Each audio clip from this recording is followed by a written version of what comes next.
பிரதமர் நரேந்திர மோடியை தமிழக முதலமைச்சர் பன்னீர்செல்வம் டெல்லியில் சந்தித்து பேசினார். அப்போது தமிழகத்திற்கு 22,457 கோடி ரூபாய் வழங்க வேண்டும் என்று அவர் கோரிக்கை விடுத்துள்ளார். இது தொடர்பாக நமது டெல்லி செய்தியாளர் மதியழகனிடம் கேட்கலாம். மதியழகன், பிரதமருடன் தமிழக முதலமைச்சர் சந்திப்பு குறித்தும் அவர்கள் முன்வைத்த கோரிக்கைகள் தொடர்பும் சொல்லுங்க.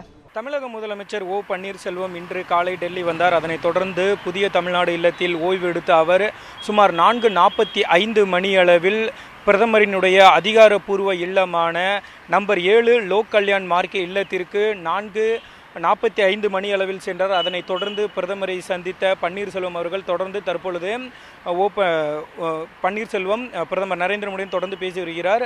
முதலமைச்சர் ஓ பன்னீர்செல்வத்துடன் மக்களவை துணை சபாநாயகர் தம்பிதுரை மற்றும் தமிழக அரசினுடைய தலைமைச் செயலாளர் ராம் மோகன் ராவ், அதே போல தமிழக அரசினுடைய சிறப்பு ஆலோசகர் ஷீலா பாலகிருஷ்ணன் ஆகியோர் உள்ளே சென்றிருக்கிறார்கள். இந்த சந்திப்பானது தொடங்கி நடைபெற்று வருகிறது. இந்த சந்திப்பை பொறுத்த வரைக்குமே ஏற்கனவே தமிழக அரசானது முதலமைச்சர் ஓ பன்னீர்செல்வம் என்ன மாதிரியான கோரிக்கைகளை முன்வைக்கப் போகிறார் என்பது தொடர்பாக ஏற்கனவே ஒரு அதிகாரப்பூர்வ அறிவிப்பினை வெளியிட்டு இருந்தது. அதை ஒற்றியேதான் தற்பொழுதும் இந்த சந்திப்பானது நடைபெற்று வருகிறது.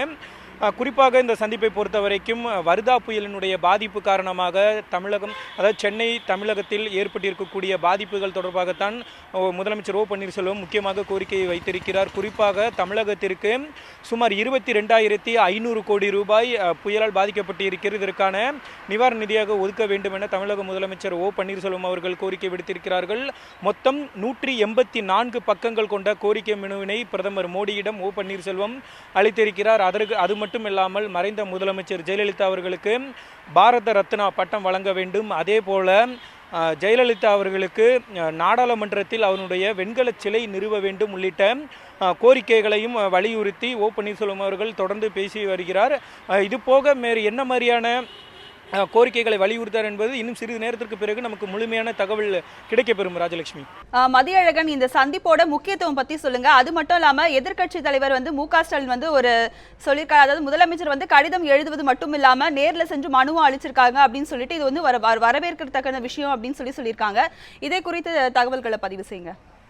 அது நிச்சயமாக சென்னை, காஞ்சிபுரம், திருவள்ளூர், கடலூர் உள்ளிட்ட மாவட்டங்களில் அண்மையில் வர்தா புயலினுடைய கோர தாண்டவமானது மிக கடுமையாக இருந்தது. இதன் காரணமாக மிகப்பெரிய அளவில் பாதிப்புகள் ஏற்பட்டு இருக்கின்றன. இது தொடர்பாக மத்திய அரசானது நிதி ஒதுக்க வேண்டும் என ஏற்கனவே முதலமைச்சர் ஓ பன்னீர்செல்வம் பிரதமர் நரேந்திர மோடிக்கு கடிதம் எழுதியிருந்தார்.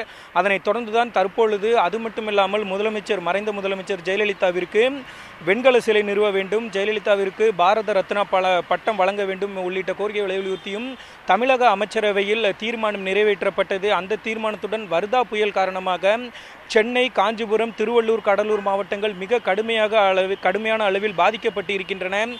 என்னென்ன மாதிரியான பாதிப்புகள் ஏற்பட்டு இருக்கின்றன, அதற்கு என்னென்ன மாதிரியான பணிகள் செய்ய வேண்டும், அதற்கு எவ்வாறெல்லாம் நிதி தேவைப்படும், எவ்வளவு நிதி வேண்டும் உள்ளிட்ட கோரிக்கைகளை அடங்கிய சுமார் 184 பக்கங்களை கொண்ட கோரிக்கை மனுவைத்தான் ஓ பன்னீர்செல்வம் அவர்கள் அளித்திருக்கிறார்.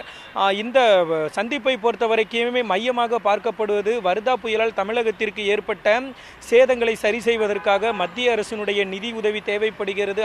அதே நேரத்தில் மறைந்த முதலமைச்சர் ஜெயலலிதா அவர்களுக்கு பாரத ரத்னா பட்டம் வழங்க வேண்டும், அவருக்கு நாடாளுமன்ற வளாகத்தில் வெண்கல சிலை நிறுவ வேண்டும் உள்ளிட்ட கோரிக்கைகளை வலியுறுத்தி ஏற்கனவே தமிழக அமைச்சரவையில் ஒரு தீர்மானமும் நிறைவேற்றப்பட்டிருந்தது. அந்த தீர்மானத்தினுடைய நகலையும் ஓ பன்னீர்செல்வம் அவர்கள் வழங்கியிருப்பதாக தகவல்கள் வெளியாகின்றன. அதே நேரத்தில் வர்தா புயல் காரணமாகவும் தமிழகம் மிக கடுமையாக பாதிக்கப்பட்டு இருக்கிறது. அதற்கான நிதி உதவி கோரியும் தான் ஓ பன்னீர்செல்வம் அவர்கள் உள்ளே சந்தித்திருக்கிறார். எதிர்க்கட்சிகள் கூட, குறிப்பாக திமுக பொருளாளர் மு.க. ஸ்டாலின் கூட இந்த சந்திப்பை வரவேற்று இருக்கிறார். ஏற்கனவே மத்திய அரசு, அதாவது இது போன்ற வெள்ள சேதங்கள் ஏற்படும் பொழுது மத்திய அரசினுடைய நிதி உதவி கோருவதுதான் வழக்கம். அதே நேரத்தில் இது தொடர்பாக ஏற்கனவே கடிதமும் எழுதியிருந்த ஓ பன்னீர்செல்வம் அவர்கள் இன்று நேரடியாக வந்து தற்பொழுது பிரதமரை சந்தித்து பேசி வருகிறார். ராஜலட்சுமி, மதியழகன், உங்களுடைய தகவல்களுக்கு நன்றி.